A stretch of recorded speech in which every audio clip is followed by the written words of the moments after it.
Hi dears, welcome back to my channel என்மன வானில். நம்ம சேனலுக்கு ஸ்டோரி கேட்க வந்திருக்கிற அனைத்து நண்பர்களுக்கும் ரொம்ப ரொம்ப நன்றி. நீங்கள் இப்போ வரைக்கும் நம்ம சேனலை சப்ஸ்கிரைப் பண்ணலைன்னா இப்போவே மறக்காமல் சப்ஸ்கிரைப் பண்ணி சப்போர்ட் பண்ணுங்கள். தீபக் தன் பெற்றோரை பார்த்து கண்ணீர் மல்க நின்றான்.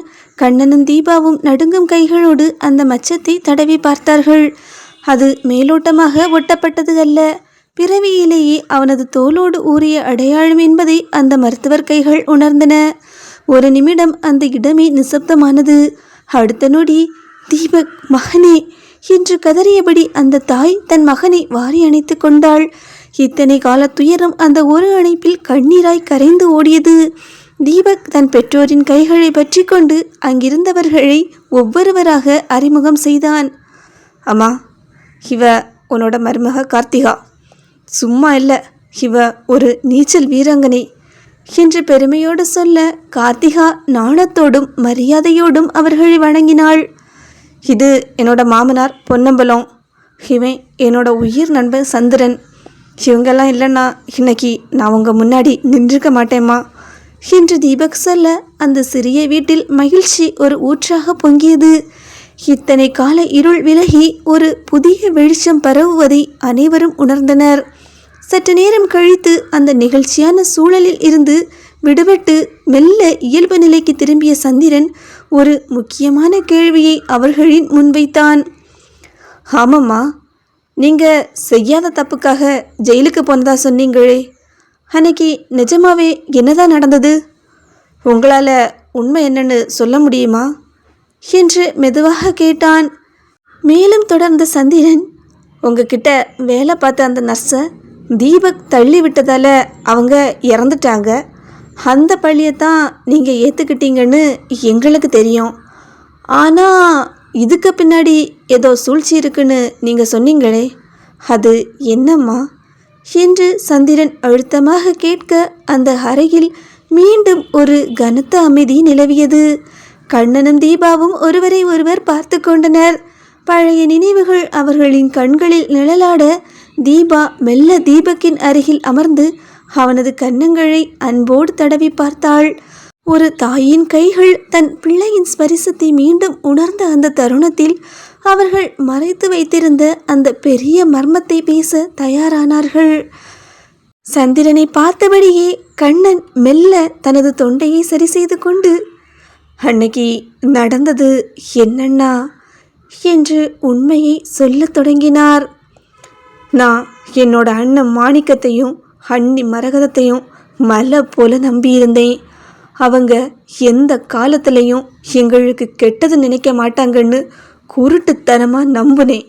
அதனால தான் நாங்கள் மருத்துவம் பார்க்குறதுல எவ்வளவு பிஸியாக இருந்தாலும் எங்கள் ஒரே பிள்ளைய அவங்கக்கிட்ட தைரியமாக ஒப்படைச்சோம். ஆனால் அவங்க சொத்து மேலே ஆசைப்பட்டு என் பிள்ளையோட மூளையை மழுங்கடிக்கிற மருந்துகளை அங்கே வேலை பார்த்த நர்ஸு மூலமாக அவனுக்கு கொடுக்க ஆரம்பித்தாங்க. கண்ணன் மூச்சு விடக்கூட சிரமப்பட்டு தொடர்ந்தார். இந்த உண்மை எங்களுக்கு தெரிய வந்த அன்னைக்கு ஒரு பெரிய பிரச்சனையே நடந்தது. அப்போ தீபக்குக்கு வெறும் 5 வயசு தான். அந்த நர்ஸை தீபக் பிடிச்சி தள்ளினப்ப அவங்க நிலத்தடுமாறி விழுந்து அவங்க கழுத்தில் ஒரு கண்ணாடி குத்தி அங்கேயே இறந்துட்டாங்க.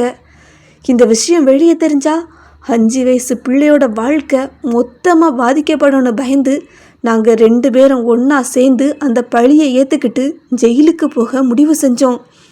நாங்கள் செஞ்ச தப்பு என்னன்னா, அப்பவும் அந்த மாணிக்கத்தையும் மரகதத்தையும் நாங்கள் நம்பினது தான். ஒருவேளை அவங்க மேலே எங்களுக்கு துள்ளி அளவு சந்தேகம் இருந்திருந்தா எங்கள் 2 பேரில் யாராவது ஒருத்தர் மட்டும் பழியை ஏற்றுக்கிட்டு ஜெயிலுக்கு போயிருப்போம். இன்னொருத்தர் வெளியே இருந்து எங்கள் பிள்ளைய பார்த்துட்டு இருந்திருப்போம். ஆனால் அந்த நர்ஸு தான் ஏதோ தப்பு பண்ணான்னு நினச்சி அவங்கள நம்பி எங்கள் பிள்ளைய ஒப்படைச்சிட்டு போனோம்.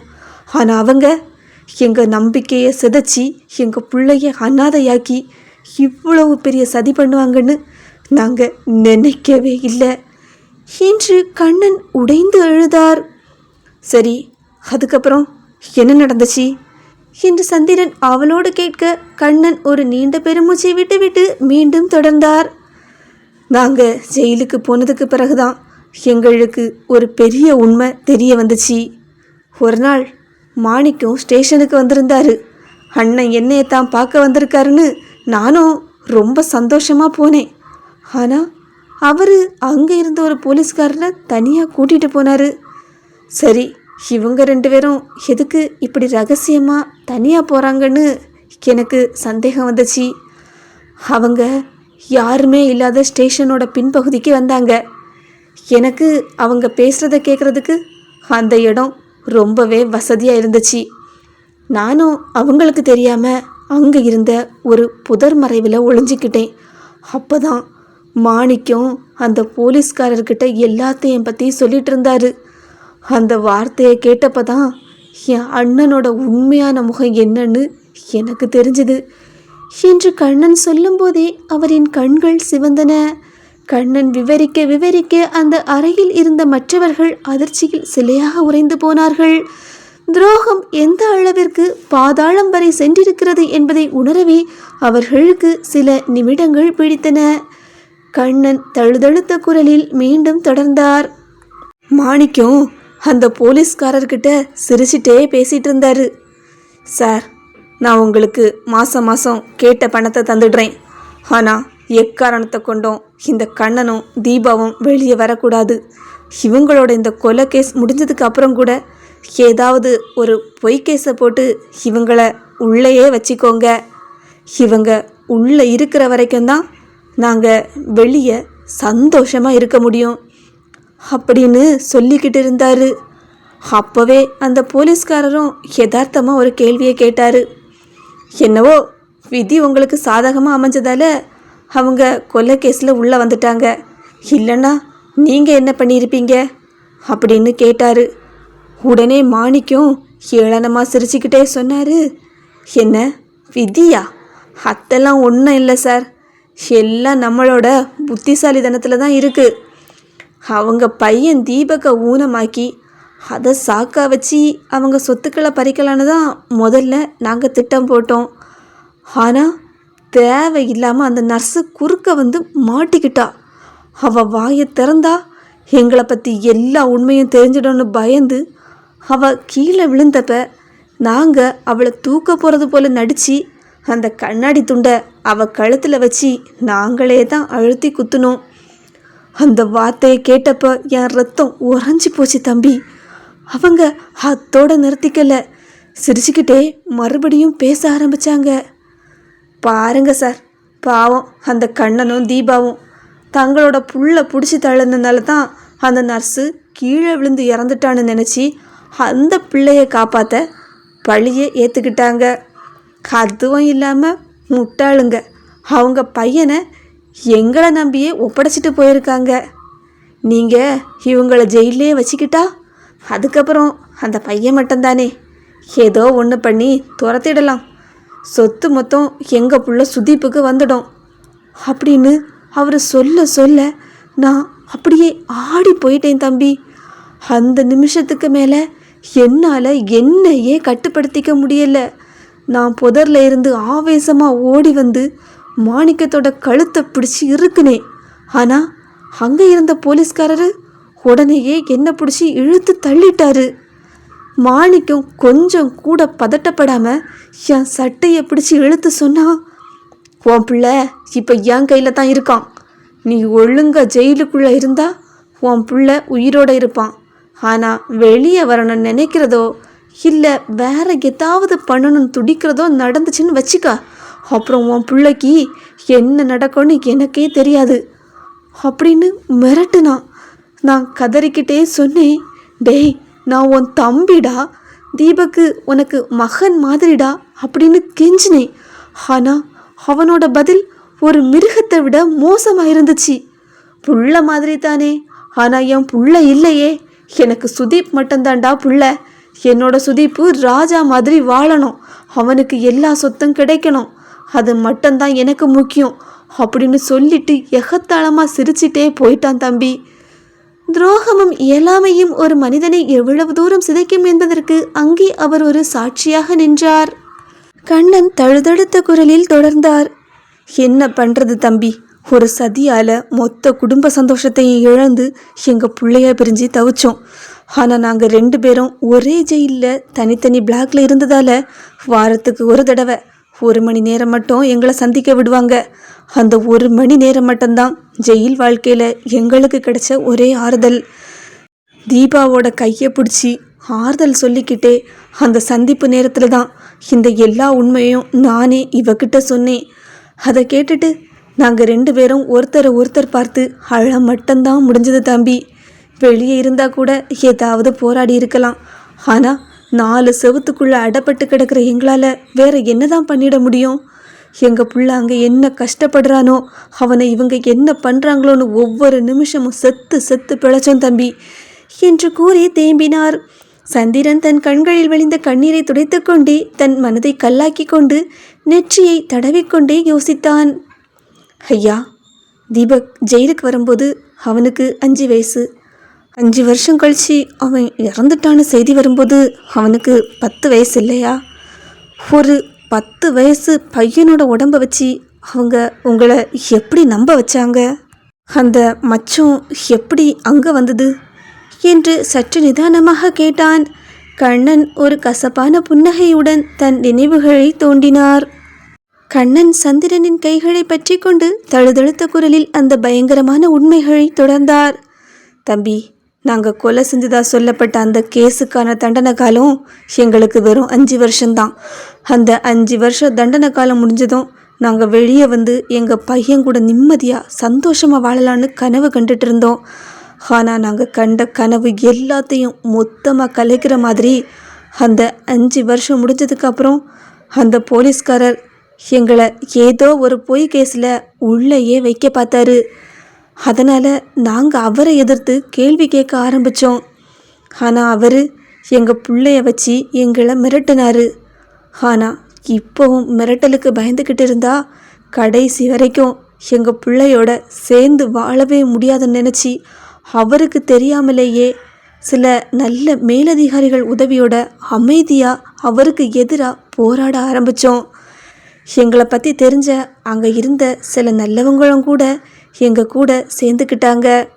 ஆனால் அந்த போலீஸ்காரரு இதையே காரணமாக வச்சு கைதிகளுக்கு இடையில் போராட்டத்தை தூண்டுறாங்கன்னு சொல்லி எங்களை அங்கே இருந்து வேறு இடத்துக்கு மாற்ற பார்த்தாங்க.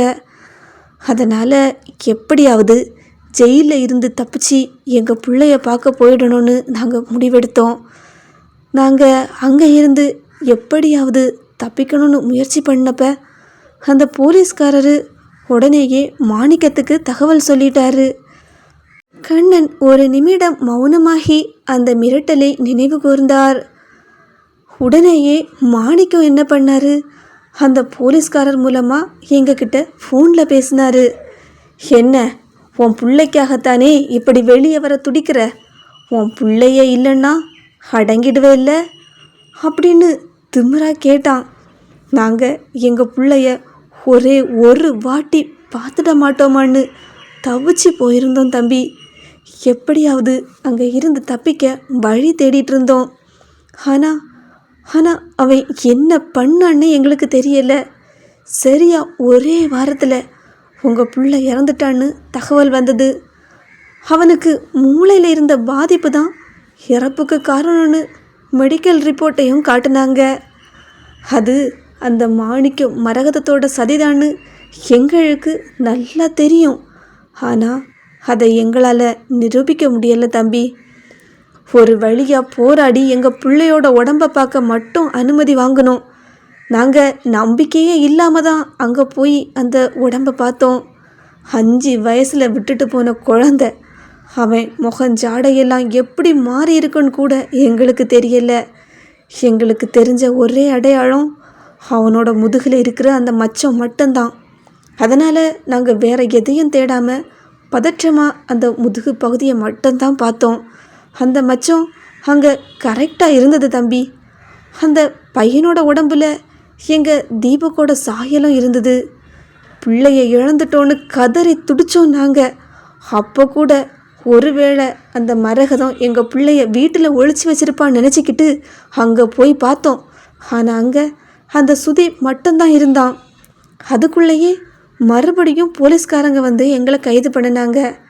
எங்களோட தண்டனை காலம் முடிஞ்சிடுச்சேன்னு நாங்கள் கேட்டதுக்கு ஒரு போலீஸ்காரரை கொலை பண்ணிட்டு தப்பிச்சு வந்ததா எங்களை கைது பண்ணினாங்க. ஆனால் எங்களுக்கு அப்போ எதுவுமே புரியலை. ஆனால் அதுக்கு பிறகு தான் தெரிஞ்சுது, எங்களை மிரட்டின அந்த போலீஸ்காரரு அப்போ உயிரோடு இல்லை. இதுக்கு காரணம் அந்த மாணிக்கமும் மரகதமும்னு எங்களுக்கு நல்லா தெரியும். ஆனால் நிரூபிக்க வழி மட்டும் தெரியலை. அன்னையில் இருந்து இன்னைக்கு வரைக்கும் எங்கள் புள்ள இறந்துட்டான்னு நினச்சி தான் நாங்கள் செத்து வாழ்ந்துட்டு இருக்கோம்.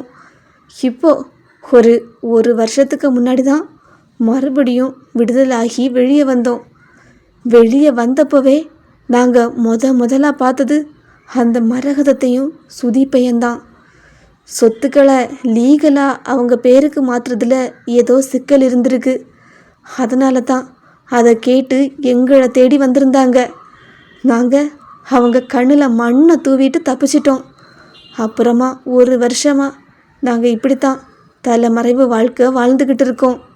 அதனால தான் இவன் திடீர்னு எங்கள் முன்னாடி வந்து அம்மானு கூப்பிட்டப்ப இது அந்த சுதீப்போட ஏதோ ஒரு புது பிளானாக இருக்குமோன்னு பயந்து நடுங்கணும் என்று கண்ணன் ஒரு வழியாக அத்தனை வேதனைகளையும் கொட்டி முடித்தார். தீபக் தன் பெற்றோரை நோக்கி தள்ளாடி நடந்து வந்தான். அவனது கண்கள் உடைந்து வழிந்தன. இல்லைம்மா, நிச்சயமா இறந்தது உங்கள் பிள்ளை இல்லை, நான் தான் உங்கள் பிள்ளை என்று கதறியபடி அவர்களை இறுக கட்டி அணைத்து கொண்டு அழுதான் தீபக். அந்த அணைப்பில் இத்தனை கால தவிப்பும் பிரிவின் வலியும் ஒன்று சேர்ந்து வெளிப்பட்டது. அவர்களை பார்த்தபடி தீபக் தன் பழைய நினைவுகளை பகிரத் தொடங்கினான். அம்மா, எனக்கு அன்னைக்கு என்ன நடந்துச்சுன்னு சரியா ஞாபகம் இல்லைம்மா. எனக்கு அடிக்கடி தலைவலிக்கும். நான் சின்ன வயசுலேருந்தே அவங்க கூட தான் இருக்கேன். ஆனால் அவங்க என்னை ஒரு நாளும் அவங்க வீட்டில் வச்சுக்கிட்டது இல்லை. சுதீப்பை மட்டும்தான் கூட வச்சுக்குவாங்க. என்னை ஹாஸ்டல்லையே போட்டு வளர்த்தாங்க. நான் அவங்கள என்னோட சொந்த அம்மா அப்பான்னு நம்பி ஏமாந்து நிற்கிறேம்மா. என்னோட வாழ்க்கையை அழிக்க அவங்க எவ்வளவோ சதி பண்ணியிருக்காங்க. சிறிது நேரம் ஆவேசமாக மூச்சுவிட்ட தீபக் தன் பெற்றோரின் கண்களை பார்த்து உறுதியாக சொன்னான். ஒருவேளை நான் உங்கள் பிள்ளையா இல்லாமல் இருந்திருந்தா அவங்க எதுக்காக என்னை இப்படி துரத்தி அழிக்கணும்னு நினைக்கணும்? நிச்சயமாக நான் தான் உங்கள் பிள்ளை. அன்னைக்கு அந்த பணத்தை காட்டும்போது அவங்க ஏதோ பெரிய தப்பு பண்ணியிருக்காங்க. அது என்னன்னு கூடிய சீக்கிரமே நம்ம கண்டுபிடிச்சிடலாம். அவன் குரலில் இப்போது அழுகையை தாண்டி ஒரு நெருப்பு தெரிந்தது. இத்தனை வருஷம் அவங்க செஞ்ச தப்புக்காக நாம் பிரிஞ்சு தண்டனை அனுபவிச்சிட்டு இருக்கோம். இதை அப்படியே விடக்கூடாதுமா. இனிமேலும் அவங்கள விடவே கூடாது என்று தீபக் கர்ஜித்தான். அவன் சொன்ன ஒவ்வொரு வார்த்தையும் அந்த சிறிய அறைக்குள் ஒரு போர்க்குரலாக ஒலித்தது. பிரிந்திருந்த குடும்பம் ஒன்று சேர்ந்த அந்த தருணத்தில் அநீதிக்கு எதிரான ஒரு புதிய போராட்டத்திற்கான விதை அந்த மண்ணில் ஆழமாக விழுந்தது. சந்திரனும் கார்த்திகாவும் பொன்னம்பலமும் தீபக்கின் பின்னால் ஒரு பெரும் படையாக நிற்க தயாராகினார்கள். இதுக்கு மேலே நீங்கள் இங்கே தனியாக இருக்க வேண்டாமா, வாங்க என்னோட வீட்டுக்கே போகலாம் என்று தீபக் தன் பெற்றோரை அழைக்க சந்திரன் குறுக்கிட்டு, டேய், ஒருவேளை அந்த சுதீப் அங்கே வந்துட்டா என்னடா பண்ணுறது என்று கவலையுடன் கேட்டான். அதற்கு தீபக் நிதானமாக, அதெல்லாம் பார்த்துக்கலாம்டா, அவன் இப்போதைக்கெல்லாம் அங்கே வர்றதுக்கு வாய்ப்பே இல்லை. அவனுக்கு வீட்டில் கல்யாண ஏற்பாடுகள் பலமாக நடந்துட்டுருக்கு என்று சொல்லி கொண்டிருக்கும் போதே அவனுக்கு ஏதோ ஒன்று சட்டென்று நினைவிற்கு வந்தது. ஒரு நிமிஷம், நான் ஒரு முக்கியமான ஃபோன் பண்ணிட்டு வரேன் என்று கூறிவிட்டு நிலாவுக்கு அவசரமாக ஃபோன் செய்தான் தீபக்.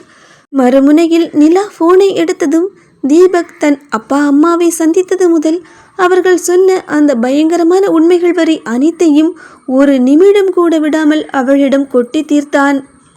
நிலா, அண்ணன் சொல்கிறத கேளுமா. கல்யாணத்தை நிறுத்திடலாம். தண்டனை பெற்றுக் கொடுக்க 1000 வழி இருக்குது. அதுக்காக உன்னோட வாழ்க்கையை பணைய வைக்க வேண்டாமா என்று சொன்னான். அனைத்தையும் கேட்ட நிலா தீபக்கிடம் உறுதியான குரலில் சொன்னாள், அண்ணா, ஏற்கனவே நம்ம கல்யாணத்தில் அவனை பற்றின உண்மைகளை வெளியே கொண்டு வர ஒரு பெரிய திட்டம் போட்டு வச்சுருக்கோம். இப்போது அந்த திட்டத்தோட இந்த திட்டத்தையும் சேர்த்துக்கோங்க. என்ன பண்ணலாம் ஏது பண்ணலான்னு நான் உங்களுக்கு யோசித்து சொல்கிறேன். ஆனால் அந்த மெடிக்கல் ரிப்போர்ட்டை பற்றினது முதல் திட்டம். உங்கள் அம்மா அப்பாவை நிரபராதின்னு நிரூபிக்கிறது ரெண்டாவது திட்டம். இந்த 2 திட்டத்திலையும் நாம் கண்டிப்பாக ஜெயிக்கணும். மேலும் அவள் உணர்ச்சி வசப்பட்டு, ஒரு விஷயத்தை நல்லா புரிஞ்சுக்கோங்க அண்ணா, எனக்கு இந்த கல்யாண வாழ்க்கையெல்லாம் முக்கியம் இல்லை. கல்யாணம் பண்ணி வாழணுங்கிற ஆசையே எனக்கு போயிடுச்சு. ஆனால் அந்த பாவிங்க குடும்பத்தால் இன்னொரு பொண்ணோட வாழ்க்கை பாதிக்கப்படக்கூடாது. அதுதான் எனக்கு முக்கியம். அதுக்காக நான் எவ்வளோ பெரிய ரிஸ்க் வேணாலும் எடுக்க தயாராக இருக்கேன் என்று கூறினாள். சரி நிலா, நம்ம பார்த்துக்கலாம் என்று கூறி தீபக் ஃபோனை வைத்தான். அவனது பெற்றோருக்கு இப்போது ஒரு சட்டபூர்வமான ஆறுதலும் நம்பிக்கையான ஆதரவும் கிடைத்திருக்கிறது. அது நிலாவின் வடிவில் அவர்களுக்கு கிடைத்த மிகப்பெரிய பலம்.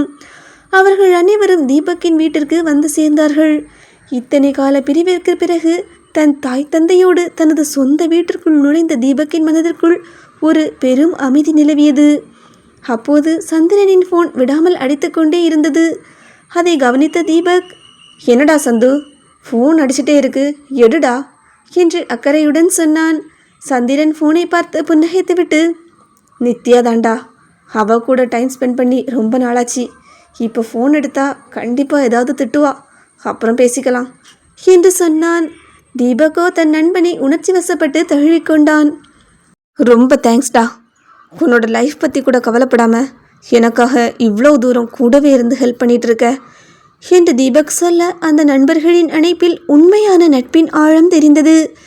இப்போது தீபக் தன் வாழ்வின் 2வது வெற்றியை அடைந்து விட்டான். தன் மனைவி கார்த்திகாவை நீச்சல் போட்டியில் வெற்றி பெற வைத்து அவளது திறமையை உலகிற்கு நிரூபித்து முதல் வெற்றியை பெற்றான். இறந்து விட்டதாக கருதப்பட்ட தனது தாய் தந்தையரை தேடி கண்டுபிடித்து அவர்களுடன் மீண்டும் இணைந்து 2வது வெற்றியையும் பெற்றுவிட்டான். ஆனால் தீபக்கின் இலக்கு இத்தோடு முடியவில்லை. அவன் மனதிற்குள் இன்னும் 3 பெரும் கனவுகள் கனன்று கொண்டிருக்கின்றன. சுதீப்பின் சுயரூபத்தை அனைவருக்கும் அம்பலப்படுத்தி அவனது அராஜகங்களுக்கு முற்றுப்புள்ளி வைப்பது. தான் விட்ட சவாலின்படியே தனது மனைவி கார்த்திகாவை தான் வேலை பார்த்த கல்லூரியின் சீஃப் கெஸ்டாக மேடையில் ஏற்றி அழகு பார்ப்பது. ஒரு குழந்தைக்கு தகப்பனாகி தனது குடும்பத்தை முழுமையாக்குவது. இந்த வெற்றிகளை அடைய அவன் இன்னும் எத்தனை போராட்டங்களை சந்திக்கப் போகிறானோ? காலம் அதற்கான பதிலை மிக விரைவில் வழங்கும்.